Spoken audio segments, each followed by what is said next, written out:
ইন্ডিয়াত শিক্ষা যদি তোমালোকৰ নেথাকে, আমেৰিকাত যদি নেথাকে, German, Japan, Russia, Canada, Singapore, পৃথিৱীৰ কোনো ঠাইত যদি শিক্ষা তোমালোকে বিচাৰি নোপোৱা, তোমালোকৰ প্ৰয়োজন হ'লে চীন দেশলৈ যাবা। আল্লাহু আকবাৰ কক, আল্লাহু আকবাৰ। মোৰ দোস্তসকল, মোৰ বুজুৰ্গসকল, আপোনাৰ ল'ৰা লিখা মিলাত ভাল, পঢ়া শুনাত ভাল, আপোনাৰ ল'ৰা ব্ৰেইনি ক্লাছ 8-9ৰ পৰা আপুনি যতন লওক। প্ৰয়োজন হ'লে আপোনাৰ ল'ৰাক বাহিৰলৈ পঠিয়াই দিয়ক।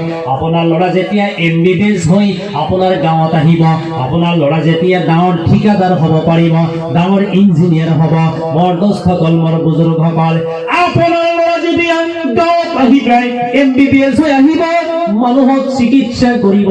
গাত জ্বৰ উঠি আছে, এপেণ্ডিক্স হৈছে, গল ব্লাডাৰ আপোনাৰ হিল হৈছে, পাথৰ হৈছে, ৰোগীৰ গাত যেতিয়া আপোনাৰ ল'ৰা হাত দিব, চিকিৎসা দিব, ৰোগীজনে আৰাম পাব।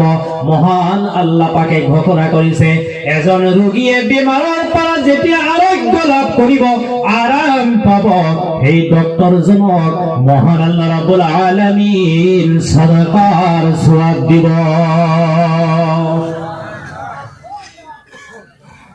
শিক্ষাই মানুহৰ চৰিত্ৰৰ পৰিৱৰ্তন কৰে। জোৰে কক মাৰহাবা। আপুনি ভাল শিক্ষা দিয়া নাই, আপোনাৰ ল'ৰা মদ পান কৰে, মানুহৰ ঘৰত ডকাইতি কৰে, দাগাবাজ ধোকাবাজ, আপোনাৰ ল'ৰা মানুহ ঠগি খায়, আছে নে নাই এনেকুৱা? মোৰ দোস্তসকল, মোৰ বুজুৰ্গসকল, যি ল'ৰাবিলাকে এইবিলাক বেয়া কাম কৰিব, কিয়ামতৰ দিনা আব্বাসকলেও পাকৰাও হৈ যাব। আমি ল'ৰা ছোৱালীক ভাল শিক্ষা দিম ইনশাআল্লাহ। ছোৱালীয়ে হওক ল'ৰা হওক, লিখা পঢ়াত ভাল, আপুনি মেহনত কৰক। বৰ্তমান এই ভাৰতবৰ্ষৰ যি পৰিস্থিতি, আপুনি দুবেলা দুটা ৰুটি খাই জীৱন যাপন কৰে। সাজ্জাদ নোমানী সাহাবে ঘোষণা কৰিছে, উচ্চ শিক্ষিত বনাবলৈ তুমি এবেলা ৰুটি খোৱা বাদ দি পেলাই সেই পইচাখিনি তোমাৰ আওলাদৰ শিক্ষাৰ নামত খৰচ কৰি দিয়া। যিয়ে নহওক, আমি আটাই মিলি পেলাই ইনশাআল্লাহ শিক্ষাৰ প্ৰতি যতন ল'ম ইনশাআল্লাহ। কক মোৰ দোস্তসকল, বুজুৰ্গসকল, মই মোৰ সাবজেক্টলৈ যাওঁ। মোৰ কথা আছিলে 7 প্ৰকাৰ মানুহৰ কাৰণে ফৰিস্তাসকলৰ দোৱা। মনত পৰিছেনে নাই? নম্বৰ 1, যি ব্যক্তিজনে ৰাতি যেতিয়া টোপনিলৈ যায়, অজু কৰি মেলি পেলাই টোপনিলৈ যায়, এই মানুহজনৰ কাৰণে ফৰিস্তাসকলৰ মাগফিৰাতৰ দোৱা। জোৰে জোৰে কক সুবহানাল্লাহ। আজিৰ এই জলসাত আমি যি বয়ান ইতিমধ্যে শুনিছো, মই যি বয়ান কৰিম ইয়াৰ পৰা শিক্ষা গ্ৰহণ কৰি ঘৰত যাম ইনশাআল্লাহ। কক নে এনেই গুচি যাব? কিবা এটা আমল লৈ হলেও আমি যাম ইনশাআল্লাহ। মোৰ দোস্তসকল, মোৰ বুজুৰ্গসকল, মোৰ কলিজাত টুকুৰা যুৱক ভাইসকল, এটা আমল হলে লৈ যাম ইনশাআল্লাহ।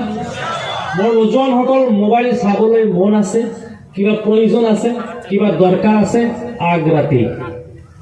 ৰাতি যেতিয়া টোপনিলৈ যাব, যদি শৰীয়ৰ আহকামাত দেওবন্দৰ পৰা এখন কিতাপ লিখিছে, আমাৰ উস্তাদ হয় খুৰশেদ হাসান কাসিমি সাহেব, যদি শৰীয়ৰ নামৰ আহকামাত নামৰ কিতাপ লিখিছে, যেতিয়া তুমি ৰাতি টোপনিলৈ যাবা, তোমাৰ মূৰৰ পৰা, তোমাৰ এই ব্ৰেইনৰ পৰা, তোমাৰ এই মাথাৰ পৰা কমাস কম 2 মিটাৰ দূৰত মোবাইল ৰাখিবা।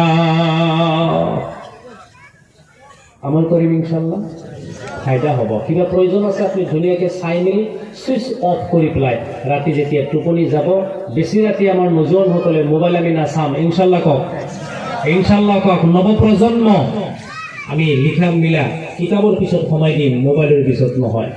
খেলাধূলা ইত্যাদি নকৰিব, পাবজি ইত্যাদি নকৰিব। ল'ৰা বেয়া হ'ব, অসৎ হ'ব, কুচৰিত্ৰ হ'ব, দুষ্ট হ'ব, বদমাছ হ'ব, অতি জলদি সাবাল্যক হৈ যাব। মানুহ 3 কাৰণে সাবাল্যক হয়, বিশুদ্ধ হয়। কেই কাৰণ? 3টা কাৰণে। নম্বৰ 1, যেতিয়া বয়স হ'ব, আপোনাৰ বালিগ হৈ যাব। দ্বিতীয় নম্বৰে, ফিজিক্যালি ফিটনেস হলে জলদি মানুহ বালিগ হৈ যায়। 3 নম্বরে, যিমান বেয়া বস্তু দেখা পাব, অশ্লীল বস্তু দেখা পাব, নাঙঠা ফটো দেখা পাব, অতি জলদি বাচ্চা ল'ৰা ছোৱালী বালিগ হৈ যাব। বুজি পাইছেনে নাই? ল'ৰা ছোৱালী বাচ্চা সদায় আপুনি বেয়া বস্তুৰ পৰা দূৰত ৰাখিব ইনশাআল্লাহ কওক বেয়া বস্তুৰ পৰা দূৰত ৰাখিব আব্বা ল'ৰা ছোৱালী আব্বা আম্মা এঠাইত বহি পেলাই টিভি নাচাব আপোনাৰ ল'ৰা ছোৱালী বেহায়া নিৰ্লজ্জ হ'ব মোৰ দোস্তসকল মোৰ বুজুৰ্গসকল আমি কিয় আজি জলসাখন কিয় দিছোঁ আজি জলসা উচিলাটো কি কাৰণটো কি আমাৰ মোৰ দোস্তসকল বুজুৰ্গসকল এই জলসাৰ জৰিয়তে আমি এখন ভাল সমাজ গঠন কৰিম ইনশাআল্লাহ কওক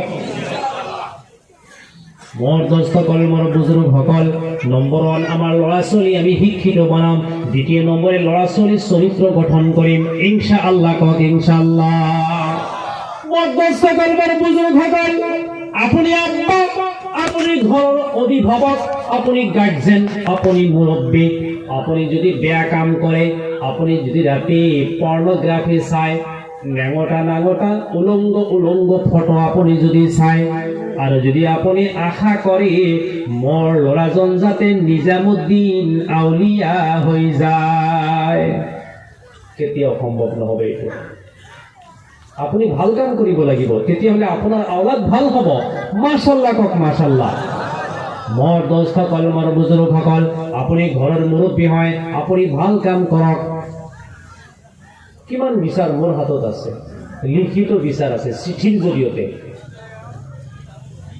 বহুত মানুহ 60 বছৰ বয়স কিমান কথা নকয় যে 60 বছৰ বয়স মানে আধা হৈছে এতিয়া দাড়িও পকিছে দুটা এটা চুলিটো আৰু কথাই নাই ল'ৰা ছোৱালী স্কুল কলেজ পঢ়িছে কিন্তু এতিয়া তেওঁ বেলেগৰ মাইকীক ফোন কৰা বাদ দিয়া নাই আপোনাৰ ল'ৰা ছোৱালী স্কুল কলেজ পঢ়িছে আপুনি দুষ্টামি কৰিছে আপুনি এতিয়াও চৰিত্ৰ ঠিক কৰিব পৰা নাই আৰু আপুনি মনটোৱেদি ভাবিছে মোৰ ল'ৰা যাতে হজৰতে আলী হৈ যায় এইটো কেনেকৈ হ'ব কওকচোন মোৰ দোস্তসকল মোৰ বুজুৰ্গসকল আপোনাৰ ল'ৰা হুসাইন হ'ব আপোনাৰ ল'ৰা হাসান হৈ যাব যেতিয়া আপুনি হজৰতে আলীৰ চৰিত্ৰ গঠন কৰিব মাৰহাবা কক মাৰহাবা মোৰ দোস্তসকল মোৰ বুজুৰ্গসকল বহু আব্বাক দেখা পাইছোঁ হুজুৰসকলক তাবিজ বিচাৰি যায় কিয় তাবিজ লাগে কিয় কবজ লাগে তাবিজ কিয় লাগে বলে নকব জনাব নকব মোৰ ল'ৰা কথা নামানে চুৰ কৰে ড্ৰাগছৰ লগত জড়িত মোৰ ল'ৰা বিয়া পাতিম বয়স হোৱা নাই বয়স হোৱাৰ আগতেই দুবাৰ ছোৱালী লৈ পলাইছে তাবিজ দিয়ক তাবিজত কাম হ'ব এইটো আগত ফাৰ্ষ্ট টাইম আপুনি চৰিত্ৰবান হওক আপোনাৰ ল'ৰা চৰিত্ৰবান হ'ব আমি সুন্দৰ সমাজ গঠন কৰিবলৈ হলে প্ৰত্যেক অভিভাৱক গুনাহ এৰি দিব লাগিব আল্লাহু আকবাৰ কক আল্লাহু আকবাৰ আপুনি গুনাহ এৰি নিদিব আপোনাৰ জিন্দগীত ভাল নহব